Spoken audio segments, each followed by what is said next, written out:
स्वागत है दोस्तों आप सभी का फिर से एक नई वीडियो में। दोस्तों आज का ये वीडियो दोस्तों जेक बोर्ड के दोस्तों क्लास 11 के सभी विद्यार्थी के लिए बहुत ही ज्यादा मोस्ट इंपोर्टेंट वीडियो रहने वाला, ठीक है।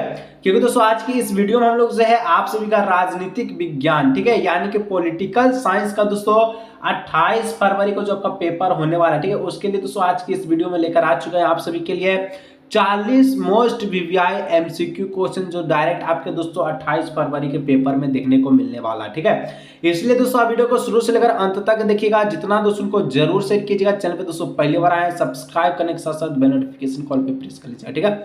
पूर्णांक देख लीजिए दोस्तों, टोटल आपका जो है 40 नंबर का रहने वाला है, ठीक है, और आपका समय आपको 1 घंटा दिया जाएगा, ठीक है। तो चलिए दोस्तों आज की इस वीडियो को शुरू करते हैं, वीडियो पर अंत तक बन रहिएगा। तो चलिए दोस्तों वीडियो को शुरू करते हैं, ठीक है।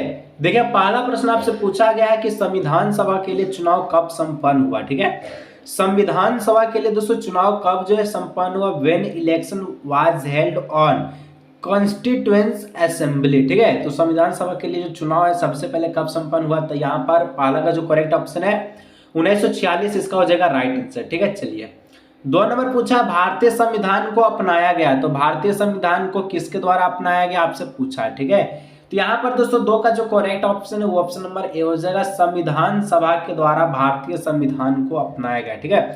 संविधान सभा के द्वारा भारतीय संविधान को अपना में जगह दिया, ठीक है। चलिए 3 नंबर का था मौलिक अधिकार भारतीय संविधान के किस भाग में वर्णित है, ठीक है।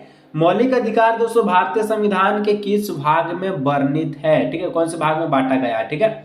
तो 3 का जो करेक्ट ऑप्शन है वो ऑप्शन नंबर क्या हो जाएगा? ऑप्शन नंबर बी, ठीक है, भाग तीसरा में बांटा गया, ऑप्शन नंबर बी हो जाएगा इसका करेक्ट ऑप्शन पार्ट 13 में, ठीक है, पार्ट 3 में। चलिए आगे दोस्तों 4 नंबर बोलता है मौलिक अधिकारों के संशोधन में कौन सक्षम है? तो मौलिक अधिकारों का संशोधन यानी कि इसके परिवर्तन में कौन सक्षम है, कौन इसको कर सकता है? तो मौलिक अधिकार को चेंज कौन कर सकता है? तो 4 का जो करेक्ट ऑप्शन है ऑप्शन नंबर डी हो जाएगा, संसद है, ठीक है, ऑप्शन नंबर डी। चलिए ठीक है, सांसद इसका हो जाएगा पार्लियामेंट, इसका करेक्ट ऑप्शन, ठीक है। चलिए नेक्स्ट 5 नंबर का था भारत में मनोनयन करने का अधिकार किसको है, ठीक है। यानी कि भारत में दोस्तों जो है who has the right of A nominate in India, मनोनयन करने का अधिकार भारत में किसको है इंडिया में? तो 5 का जो करेक्ट ऑप्शन है वो हो जाएगा राष्ट्रीय अध्यक्ष को, ठीक है, ऑप्शन नंबर है, ठीक है, प्रेसिडेंट को। चलिए 6 नंबर का था भारत में किनके चुनाव में आनुपातिक प्रतिनिधित्व चुनाव प्रणाली अपनाई जाती है? यानी कि राज्यसभा सदस्य है, विधानसभा सदस्य है, राज्यपाल है, राष्ट्रपति है। तो भारत में किनके चुनाव में दोस्तों आनुपातिक प्रतिनिधित्व प्रणाली आपका जो है प्रणाली अपनाई गई है, ठीक है। तो 6 का जो correct option option number D हो जाएगा राष्ट्रपति प्रेसिडेंट, इसका हो जाएगा करेक्ट ऑप्शन, ठीक है। चलिए यानी कि फॉर व्हिच इलेक्शन प्रोपोर्शनल, ठीक है, representation election system is adopted in India, तो प्रेसिडेंट। चलिए 7 नंबर साधारण बहुमत प्रतिनिधि व्यवस्था के लिए गलत कथन कौन है, ठीक है। साधारण दोस्तों सिंपल बहुमत प्राप्त करने के लिए जो कौन सा कथन गलत है, ठीक है। तो 7 का जो करेक्ट ऑप्शन है क्या हो जाएगा? देखिए यह प्रणाली अत्यंत सरल है, ये तो सही है। इसमें विकल्प चुनने में कठिनाई नहीं होती, ये भी सही है। इनमें चुनाव परिणाम निकालने में कठिनाई नहीं होती, ये भी सही है। लेकिन यह प्रणाली बहुत खर्चीली है, कम बहुमत में खर्चीली कैसे होगी? यह जो गलत ऑप्शन हो जाएगा, डी ऑप्शन इसका राइट आंसर होगा, ठीक है। चलिए 8 नंबर संघीय कार्यपालिका की व्याख्या संविधान के किस भाग में की गई है? तो संघीय कार्यपालिका का जो व्याख्या है कौन से भाग में किया गया है? तो भाग जो है 5वां में, पार्ट 5 में, ठीक है। चलिए नेक्स्ट 9 नंबर का था भारतीय संविधान के अनुसार देश का प्रथम नागरिक कौन है? तो भारतीय संविधान जो है, ठीक है, उसके अनुसार देश का जो प्रथम नागरिक वो कौन होता है? तो देश का जो प्रथम नागरिक है वो आपका राष्ट्रपति होता है, उसके बाद प्रधानमंत्री होता है, उसके बाद हम लोग आम जनता होता है, ठीक है। चलिए 10 नंबर भारत का उपराष्ट्रपति किसका पदेन सभापति है? तो किसका पदेन सभापति है? कौन उपराष्ट्रपति, ठीक है। Vice president of India is the ex officio को चेयरमैन ऑफ, तो आपका जो 10 का जो correct option option number B हो जाएगा राज्यसभा के, ठीक है। चलिए 11 नंबर प्रधानमंत्री की नियुक्ति कौन करता है? यानी कि प्रधानमंत्री का चुनाव कौन देखता है, ठीक है। तो प्रधानमंत्री का नियुक्ति करने वाला कौन है दोस्तों? तो 11 का ऑप्शन हो जाएगा सी नंबर, ठीक है, राष्ट्रपति ही प्रधानमंत्री का नियुक्ति करता है। जैसे कि राष्ट्रपति है द्रौपदी मुर्मू, वो चुन देंगे किसको? मोदी जी को। चलिए 12 नंबर लोकसभा अध्यक्ष अपना त्यागपत्र किसको देता है, ठीक है।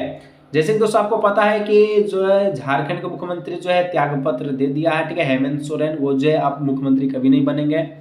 तो इस पे आप बोला है कि लोकसभा, ठीक है, लोकसभा अध्यक्ष अपना त्यागपत्र किसको देता है, तो ये किसको देगा त्यागपत्र, तो ये आपका जो है लोकसभा उपाध्यक्ष को देगा, ठीक है, जहां से वोट जीतता है, ठीक है। चलिए 13 नंबर कहता है कि भारत में किसी विधेयक को धन विधेयक कौन प्रमाणित करता है, तो किसी भी विधेयक को धन प्रमाणित कौन आपका जो प्रमाणित करता है, तो 13 का जो करेक्ट ऑप्शन है ऑप्शन नंबर सी हो जाएगा लोकसभा अध्यक्ष, ठीक है। चलिए नेक्स्ट यहाँ पर क्या बोला था, हो certified and bill of the money bill in India, तो क्या हो जाएगा यहाँ पर, तो 13 का हम लोग क्या बोले थे, तो option number C speaker of Lok Sabha, ठीक है। चलिए 14 नंबर विधान परिषद के सदस्य कितने वर्षों के लिए निर्वाचित होते हैं, तो विधान परिषद के जो सदस्य दोस्तों 6 वर्षों के लिए निर्वाचित होते हैं, ठीक है, तो 6 ईयर इसका हो जाएगा करेक्ट ऑप्शन। चलिए 15 नंबर विधान सदस्यों का निर्वाचन किसकी देखरेख में होता है, तो विधानसभा सदस्यों का जो निर्वाचन है ये कौन से किसके देखरेख में होता है, तो 15 का जो करेक्ट ऑप्शन ऑप्शन में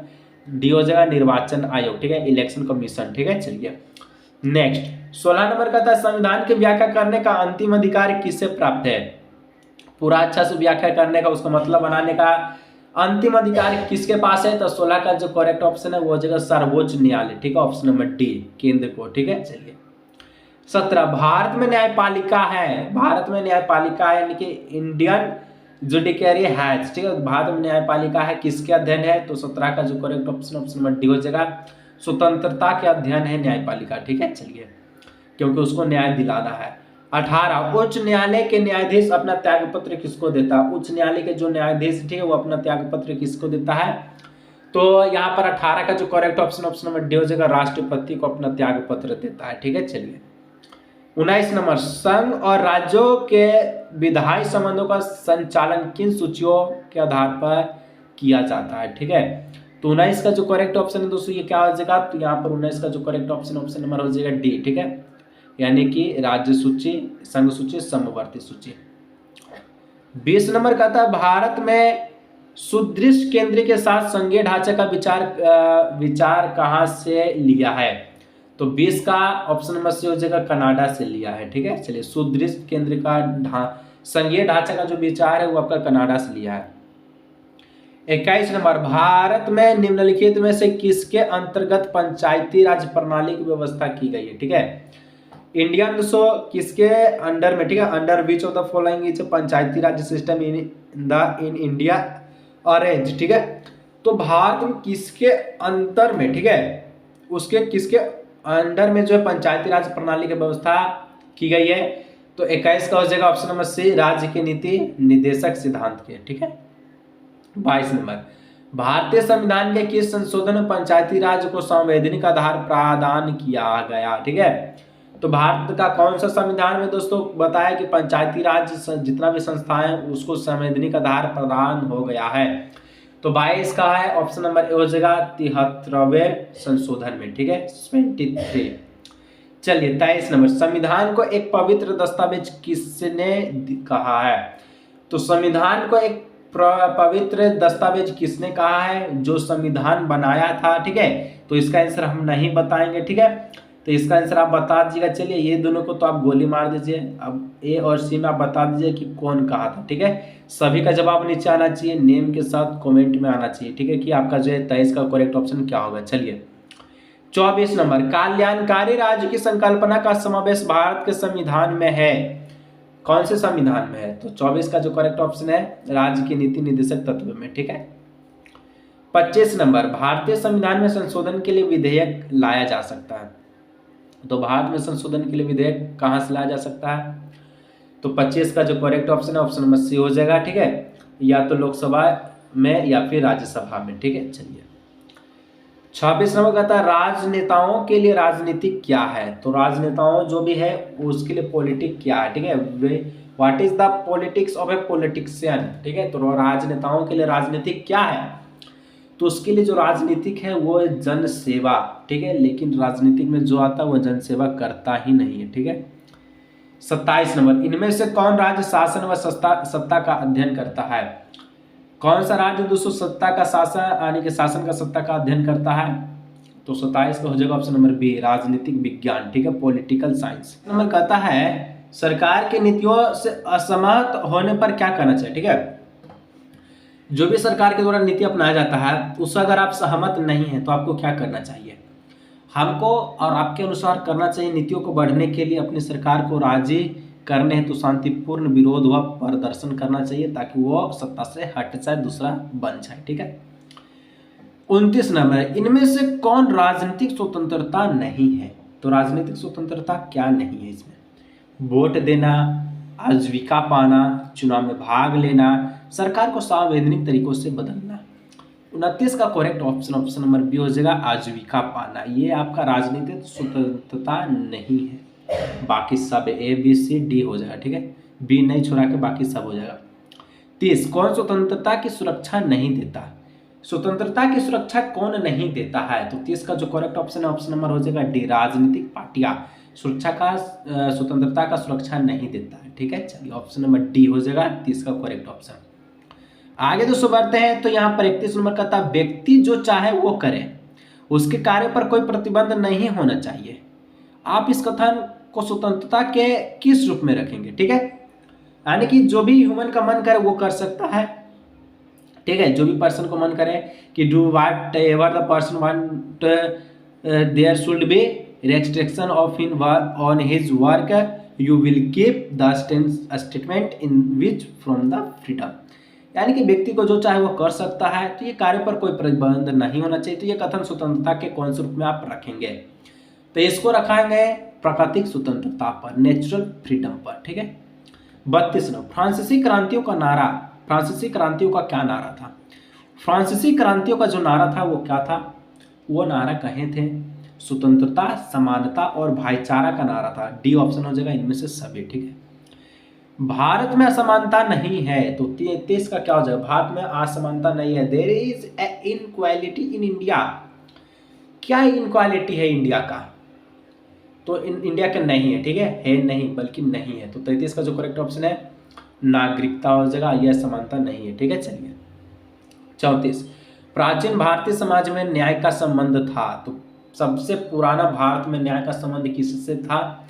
तो न्याय का संबंध था धर्म से, ठीक है। चलिए यानी कि justice was related in ancient Indian society to religion, ठीक है। चलिए 35 नंबर, न्याय का मतलब क्या होता है। तो न्याय का मतलब होता है दोस्तों क्या होता है, न्याय का मतलब होता है व्यक्ति को उसका वाजिब हिस्सा देना, ठीक है। 36, जीवन का अधिकार किस तरह का अधिकार है। तो जीवन का जो अधिकार है वो कौन से अधिकार में आता है। तो जीवन का अधिकार दोस्तों प्राकृतिक अधिकार में आता है। तो ऑप्शन नंबर डी हो जाएगा, क्योंकि नेचुरल फ्रीडम हम लोग अभी देखे थे, इसीलिए नेचुरल राइट इसका हो जाएगा करेक्ट ऑप्शन, ठीक है। 37 नंबर, प्राकृतिक अधिकार की सुरक्षा करना किसका दायित्व है। तो प्राकृतिक अधिकार की सुरक्षा करना किसका हाथ में है। तो ये राज्य का हाथ में है, ठीक है, कि प्रकृति को सुंदर बनाए, सुशील बनाए। चलिए 38 नंबर, अधिकार के वैधानिक सिद्धांत के अनुसार अधिकार किसकी उपज है। अधिकार के वैधानिक सिद्धांत के अनुसार अधिकार किसके उपज है। तो 38 का जो correct option option number A हो जाएगा कानून का, ठीक है। चलिए 29 नंबर, एक व्यक्ति द्वारा घर में टेलीफोन लगवाने के लिए आवेदन दिया गया है, जो दिया गया 2 माह बीत जाने पर भी घर में टेलीफोन नहीं लगा। व्यक्ति देरी का कारण जानने के लिए किस अधिकार का प्रयोग करेगा।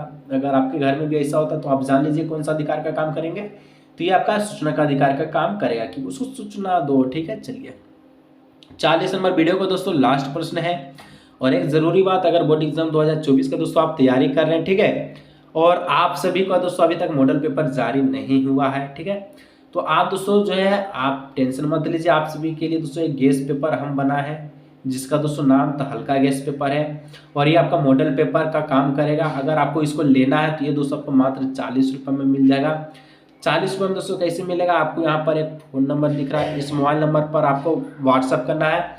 व्हाट्सअप करने के बाद आपको बता देना है कि हम क्लास 11 आर्ट्स के स्टूडेंट हैं। उसके बाद उधर से QR कोड भेजा जाएगा, ठीक है, ताकि आप पेटीएम से, UPI, फ़ोनपे से किसी भी पेमेंट मेथड से 40 रुपये पे कर दीजिएगा और आपको गेस्ट पेपर व्हाट्सएप पर मिल जाएगा, जो कि मॉडल पेपर का रोल निभाएगा एग्जाम में, ठीक है। चलिए, और ये भी जो प्रश्न है उसी में आपको देखने को मिलेगा।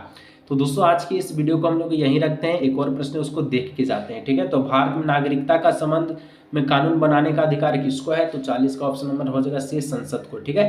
तो दोस्तों इस प्रकार से हम लोग देख लिए, जल्दी जाइए व्हाट्सएप कीजिए और आप गेस्ट पेपर परचेज कीजिए, जो कि एग्जाम के लिए बहुत इंपॉर्टेंट है, बहुत ही कम समय बचा एग्जाम के लिए। आज के इस वीडियो को यहीं रखते हैं, मिलते हैं नेक्स्ट वीडियो में।